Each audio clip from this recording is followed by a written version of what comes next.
Hello guys, welcome to ready to learn. வெற்றிகரமாக நம்ம channel 1000 subscribers reach ஆயிடுச்சு. இதுக்கு காரணம் நீங்கள் மட்டும்தான். தொடர்ந்து இதே மாதிரி லவ் அண்ட் சப்போர்ட் நம்ம சேனலுக்கு கொடுத்துக்கிட்டே இருங்க. And thank you guys. நாம் இன்னைக்கு ஸ்பீட், டைம் அண்ட் டிஸ்டன்ஸ் பற்றி பார்க்கலாம்.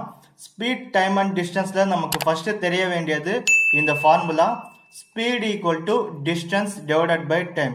நெக்ஸ்ட் நமக்கு ஸ்பீட், டிஸ்டன்ஸ் அண்ட் டைம் உடைய ரிலேஷன்ஷிப் பற்றி தெரியணும்.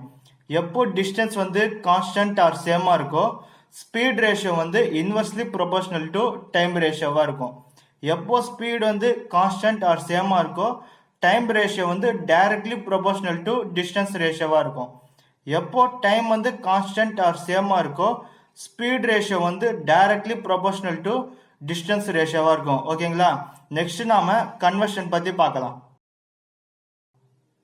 கன்வர்ஷனில் நமக்கு கிலோமீட்டர் பர் ஹவரை எப்படி மீட்டர் பர் செகண்ட் ஆகும், மீட்டர் பர் செகண்டை எப்படி கிலோமீட்டர் பர் ஹவராகவும் கன்வெர்ட் பண்ணுறது பற்றி நமக்கு தெரியணும். கிலோமீட்டர் பர் ஹவரை மீட்டர் பர் செகண்டாக கன்வெர்ட் பண்ணணும்னா 5/18 மல்டிப்ளை பண்ணணும். மீட்டர் பர் செகண்டை கிலோமீட்டர் பர் ஹவராக கன்வெர்ட் பண்ணணும்னா 18/5 மல்டிப்ளை பண்ணணும். ஓகேங்களா?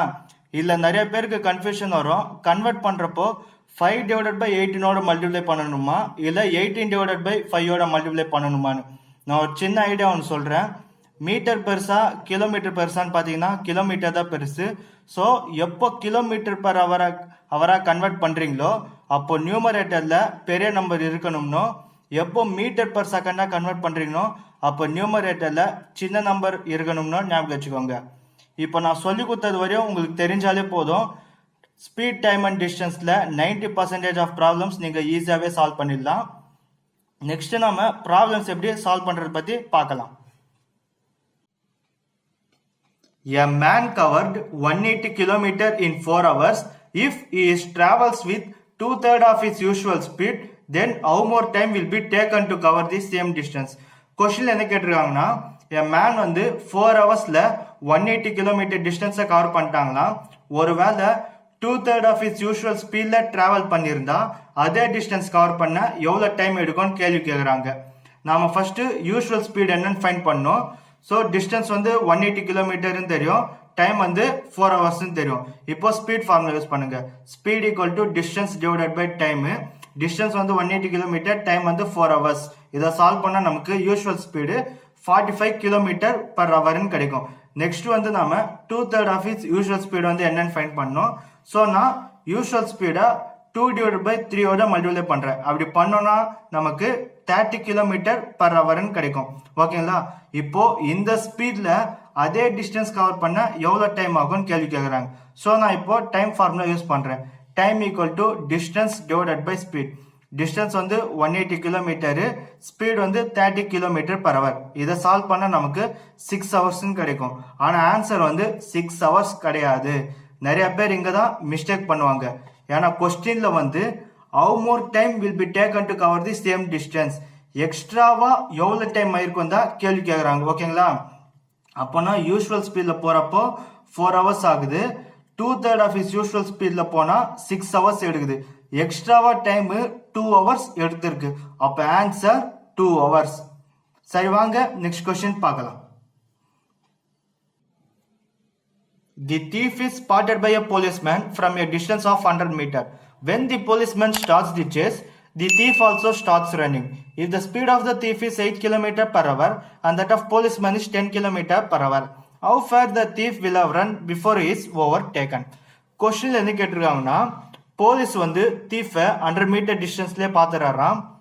போலீஸ்மேன் வந்து தீஃபை எப்போ சேஸ் பண்ண ஸ்டார்ட் பண்ணுறாரோ அதே டைமில் தான் தீஃபும் ஓட ஆரம்பிக்கிறோம். போலீஸ்மேன் வந்து ஒரு குறிப்பிட்ட ஸ்டேஜில் தீஃபை பிடிச்சிடுறாரு. போலீஸ்மேனு தீஃபை பிடிக்கிறதுக்கு முன்னாடி தீஃப் எவ்வளோ டிஸ்டன்ஸ் கவர் பண்ணியிருப்பான்னு கேள்வி கேட்குறாங்க. ஓகேங்களா? இந்த ப்ராப்ளம் வந்து டைம் கான்ஸ்டன்ட் மெத்தட் பேஸ் பண்ணி தான் கேள்வி கேட்டுருவாங்க. எப்படி சொல்கிறேன்னு பார்த்தீங்கன்னா, இங்கே போலீஸ் அண்ட் தீஃப் ரெண்டு பேருடைய ஸ்டார்டிங் அண்ட் எண்டிங் டைம் வந்து சேம். ஸோ அதை பேஸ் பண்ணி தான் சொல்கிறேன். இது வந்து டைம் கான்ஸ்டன்ட் மெத்தட் பேஸ் பண்ணி கேள்வி கேட்டுருக்காங்க. டைம் கான்ஸ்டன்ட்டாக சேம் வந்து என்ன எப்படி இருக்குன்னு சொல்லியிருக்கேன். ஸ்பீட் ரேஷியோ வந்து டைரக்ட்லி ப்ரொபோஷனல் டு டிஸ்டன்ஸ் ரேஷியோன்னு சொல்லியிருக்கேன். ஸோ இதை யூஸ் பண்ணி தான் நாம் இப்போ இந்த ப்ராப்ளமை சால்வ் பண்ண போகிறோம். இங்கே போலீஸோட ஸ்பீடு வந்து 10 km/h, தீஃபோட ஸ்பீடு வந்து 8 km/h. இப்போ இந்த ரெண்டுத்துமே கேன்சல் பண்ணால் நமக்கு ஸ்பீடோ ரேஷியோ என்னன்னு கிடைச்சிடும். இந்த ரெண்டுமே 2 டேபிள கேன்சல் ஆகும். அப்படி பண்ணோம்னா நமக்கு 5:4 கிடைக்கும்.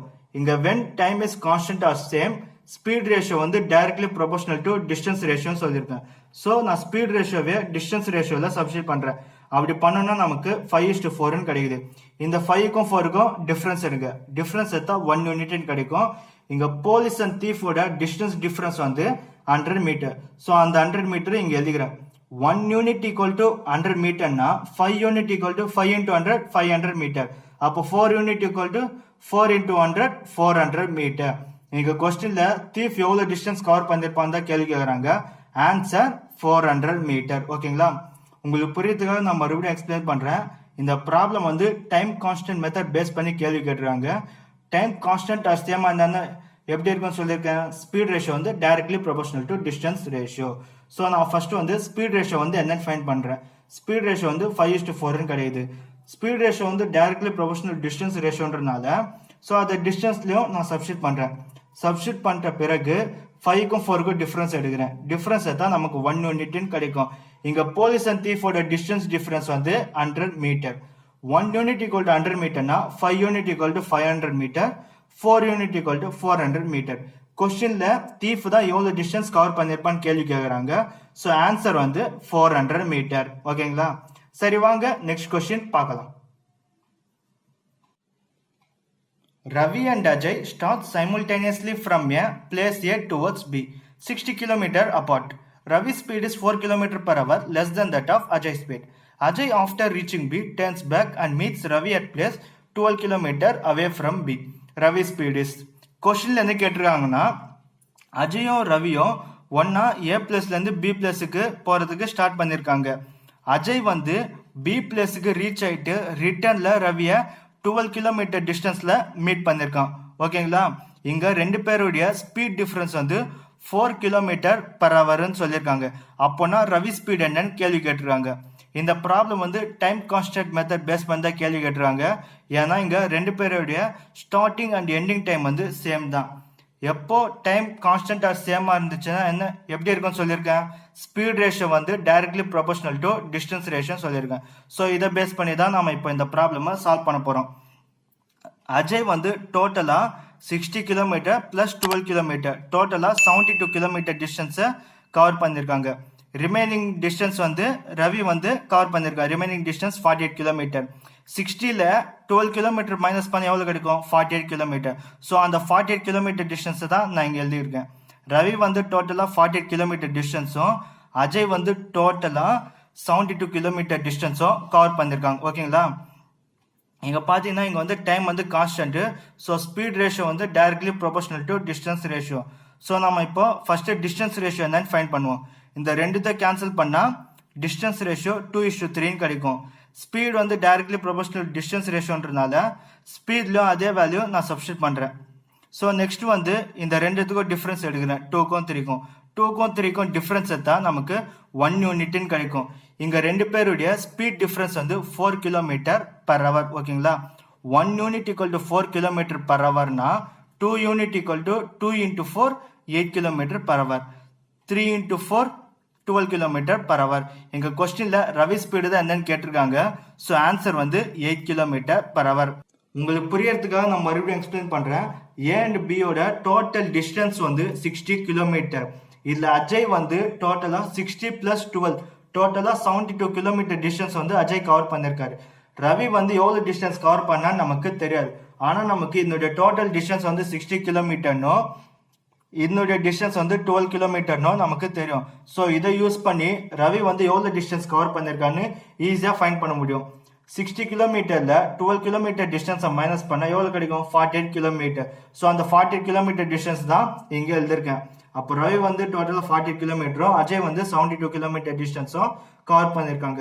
இந்த ப்ராப்ளம் வந்து டைம் கான்ஸ்டன்ட் மெத்தட் பேஸ் பண்ணி கேள்வி கேட்டுருக்காங்க. அப்போனா டைம் கான்ஸ்டன்டா இருந்துச்சுன்னா ஸ்பீட் ரேஷியோ வந்து டைரக்ட்லி ப்ரொபோஷனல் டு டிஸ்டன்ஸ் ரேஷியோன்னு சொல்லியிருக்கேன். ஸோ நான் ஃபர்ஸ்ட் வந்து டிஸ்டன்ஸ் ரேஷியோ வந்து ஃபைண்ட் பண்றேன். இந்த ரெண்டு கேன்சல் பண்ணா நமக்கு 2:3 கிடைக்கும். டிஸ்டன்ஸ் வந்து டைரக்ட்லி ப்ரொபோஷனல் டு ஸ்பீடுன்றனால டிஸ்டன்ஸ் ரேஷியோவை ஸ்பீட் ரேஷியோவில் சப்ஸ்டிட் பண்ணுறேன். அப்படி பண்ணோம்னா நமக்கு 2:3 கிடைக்கும். இந்த ரெண்டுத்துடைய டிஃப்ரென்ஸ் வந்து 1 யூனிட். இவங்க ரெண்டு பேருடைய ஸ்பீட் டிஃப்ரென்ஸ் வந்து 4 km/h. 1 unit equal to 4 km/hனா 2 unit equal to 8 km/h, 3 unit equal to 12 km/h. இங்க கொஸ்டின்ல வந்து ரவி ஸ்பீடு தான் என்னன்னு கேட்டிருக்காங்க. அப்ப ஆன்சர் வந்து 8 km/h. ஓகேங்களா? சரி, வாங்க நெக்ஸ்ட் கொஸ்டின் பார்க்கலாம். Distance between A and B is 96 km. Two persons P and Q having speed 50 km/h and 70 km/h starts from A to B simultaneously. Q reached B and returned immediately and met P at a distance x from B. Find the value of x. கொஸ்டின்ல என்ன கேட்டுறாங்கன்னா, P and Q வந்து A பிளஸ்ல இருந்து B பிளஸ்க்கு போறதுக்காக ஒன்னா start பண்ணிருக்காங்க. Q வந்து B பிளேஸுக்கு reach ஆயிட்டு ஒரு சர்டன் டிஸ்டன்ஸ்ல வந்து P வந்து மீட் பண்றாங்க. அந்த டிஸ்டன்ஸ் வந்து என்னன்னு ஃபைண்ட் பண்ண சொல்லியிருக்காங்க. இந்த A and B உடைய டோட்டல் டிஸ்டன்ஸ் வந்து 96 கிலோமீட்டர்னு சொல்லியிருக்காங்க. இதுவும் போன சம் மாதிரியே தான். ஸோ அதனால நம்ம கொஞ்சம் ஃபாஸ்டா சால்வ் பண்ணலாம். P உடைய ஸ்பீட் வந்து 50 km/h, Q உடைய ஸ்பீட் வந்து 70 km/hன்னு கொடுத்துருக்காங்க. இந்த ரெண்டுத்தையும் கேன்சல் பண்ணா நமக்கு P and Q உடைய ஸ்பீட் ரேஷியோ கிடைச்சிரும். இந்த ரெண்டுத்தை கேன்சல் பண்ணா நமக்கு 5:7. ஸ்பீட் ரேஷியோ வந்து 5:7. ஸோ அதனால வந்து நான் அப்படியே டிஸ்டன்ஸ் ரேஷியோல சப்ஸ்டிட் பண்ணிக்கிறேன். ஏன்னா ஸ்பீட் ரேஷியோ வந்து directly proportional to distance ratio. ஓகேங்களா? இப்போ வந்து நமக்கு P உடைய டிஸ்டன்ஸ் வந்து கிலோமீட்டர்ல தெரியாது, ஆனா யூனிட்ஸ்ல நமக்கு தெரியும். P வந்து 5 யூனிட் டிஸ்டன்ஸ் கவர் பண்ணிருக்கானோ, அதே மாதிரி Q வந்து 7 யூனிட் டிஸ்டன்ஸ் கவர் பண்ணிருக்கானோ. இங்க இந்த ரிமைனிங் டிஸ்டன்ஸ் தான் P வந்து கவர் பண்ணிருக்கணும். ஸோ அதனால நான் வந்து இங்க வந்து 5 எழுதினேன். அப்போனா Q வந்து டோட்டலா கவர் பண்ணது தான் 7 யூனிட். ஓகேங்களா? இதுவரையும் உள்ள டிஸ்டன்ஸ் வந்து 5 யூனிட்னா இதுவரையும் உள்ள டிஸ்டன்ஸ் தான் 2 யூனிட்டா இருக்கு போது. இப்போ Q வந்து டோட்டலா 7 யூனிட் டிஸ்டன்ஸ் தாங்க கவர் பண்ணிருக்கான். இதுவரையும் உள்ள டிஸ்டன்ஸ் வந்து 5 யூனிட்னு சொல்லிட்டாங்க. ஓகேங்களா? இதுவரையும் உள்ள டிஸ்டன்ஸ் வந்து 5 யூனிட்னா இந்த ரிமைனிங் உள்ள டிஸ்டன்ஸ் தானே 2 யூனிட். அப்போனா மேல இருக்குது 1 யூனிட்டும் கீழே இருக்குது 1 யூனிட்டாகவும் தானே இருக்கணும். ஓகேங்களா? அப்போனா 5 + 1 6. இந்த டோட்டல் டிஸ்டன்ஸ் யூனிட் வந்து 6 யூனிட். நமக்கு டோட்டல் டிஸ்டன்ஸ் வந்து 96 கிலோமீட்டர்னு தெரியும். 6 யூனிட் ஈக்குவல் டு 96 கிலோமீட்டர்னா இதனோட யூனிட் எவ்வளோ? 1 யூனிட் தான். அப்போனா 6 unit equal to 96 கிலோமீட்டர்னா 1 unit equal to 16 kilometre. அப்ப ஆன்சர் 16 கிலோமீட்டர். ஓகேங்களா? சரி, ஓகே காய்ஸ், இந்த வீடியோ உங்களுக்கு யூஸ்ஃபுல்லா இருந்துச்சுன்னா லைக் பண்ணுங்க, கமெண்ட் பண்ணுங்க, ஷேர் பண்ணுங்க. மறக்காம ரெடி டு லேர்ன் சேனலுக்கு சப்ஸ்கிரைப் பண்ணிடுங்க. பக்கத்துல இருக்கிற பெல் ஐக்கானையும் கிளிக் பண்ணிடுங்க.